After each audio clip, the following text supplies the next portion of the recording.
नमस्कार दोस्तों, आपका हमारे YouTube चैनल भक्ति ज्ञान त्योहार में स्वागत है।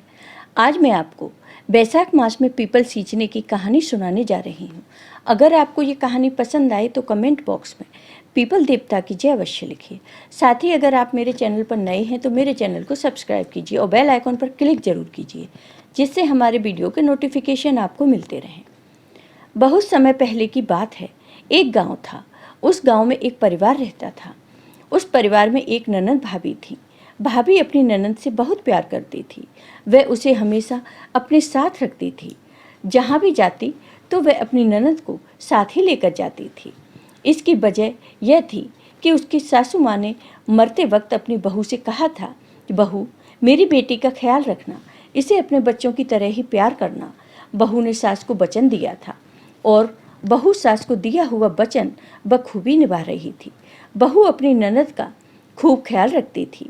अभी बहू की कोई संतान नहीं थी। ननद भाभी बहुत प्यार से रहती थी।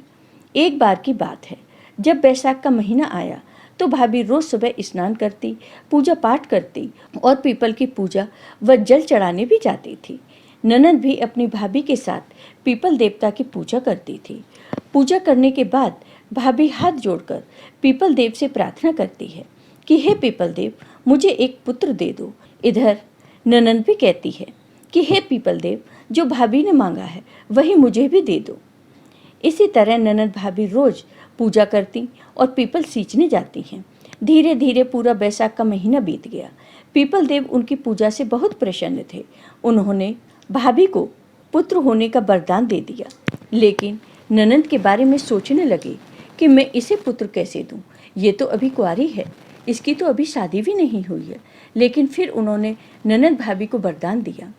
कुछ दिनों बाद भाभी गर्भवती हुई और ननद के एक फफोला पड़ गया। 9 महीने बाद भाभी ने एक पुत्र को जन्म दिया और ननद को भी उस फलक से एक पुत्र उत्पन्न हुआ। जब भाभी ने अपनी ननद के पास पुत्र देखा तो उनको बहुत आश्चर्य हुआ। तब भाभी ने अपनी ननद से उसके बारे में पूछा तो ननद ने सारी बात अपनी भाभी को बता दी। अब भाभी बहुत परेशान हो गई कि अगर गांव वालों को पता चल गया तो ननद की बहुत बदनामी होगी, फिर कौन इससे शादी करेगा? अब मैं क्या करूं? फिर कुछ सोचने के बाद भाभी ने ननद से कहा, तुम इसके बारे में किसी से कुछ मत कहना। फिर भाभी ने सबको बताया कि उसको जुड़वा बेटे हुए हैं। भाभी ने यह बात अपने पति को भी नहीं बताई।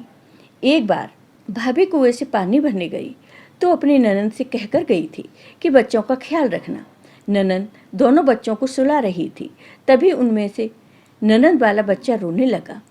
उसने उसे उठाया और कहने लगी, बिना बाप का कांदा बता कहाँ से आया? वह ऐसे ही बोले जा रही थी। तभी उसका भाई वहाँ आ गया और उसने अपनी बहन की ये बात सुन ली।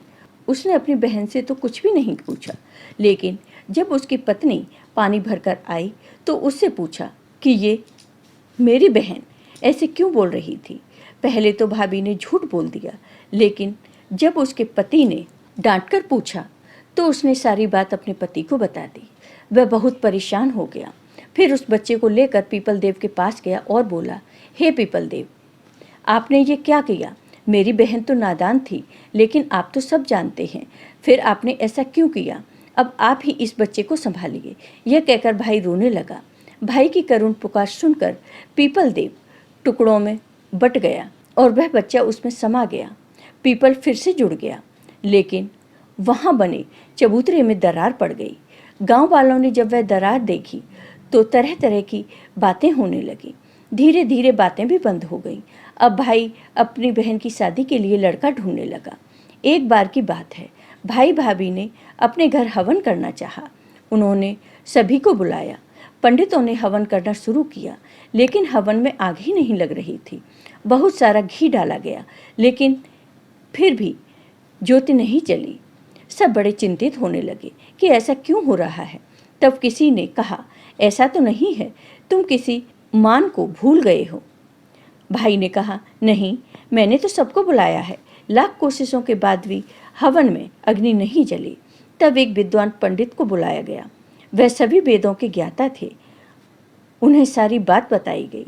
तब उन्होंने आंख बंद करके देखा तो उन्होंने बताया कि तुम्हारा भांजा रह गया है, उसे बुलाओ। तभी हवन होगा। भाई ने कहा, मेरे तो कोई भांजा नहीं है।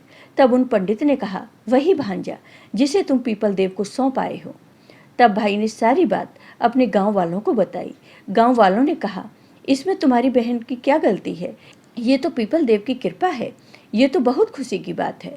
फिर सब गांव वाले ढोल नगाड़ों के साथ उस पीपल के पास गए और पीपल से प्रार्थना की। गांव वालों की प्रार्थना सुनकर पीपल के 2 टुकड़े हो गए और वह बच्चा फिर से बाहर आ गया। बच्चे के बाहर आते ही उस लड़की के सीने से दूध की धार निकली और उस बच्चे के मुंह पर गिरी। यह देखकर गांव वालों को यकीन हो गया कि यह बच्चा इसी का है। फिर सारे लोग पीपल देव को धन्यवाद देकर लौट आए। उसके बाद हवन शुरू हुआ तो इस बार अग्नि की लौ जल गई और लौ इतनी ऊंची थी कि सब लोग आश्चर्य करने लगे। खुशी खुशी उनका हवन पूरा हो गया। फिर भाई ने सब जगह ढिंडोरा पिटवा दिया कि बैसाख मास में पीपल सींचने से, पूजा करने से निर्धन को धन मिले, निसंतानों को संतान, कुंवारों को अच्छा वर और बुजुर्गों को बैकुंठ का वास मिले। उस दिन के बाद से सब लोग बैसाख मास में स्नान करने लगे और पीपल को सींचने लगे और सब लोग सुखपूर्वक रहने लगे। जय हो पीपल देवता की।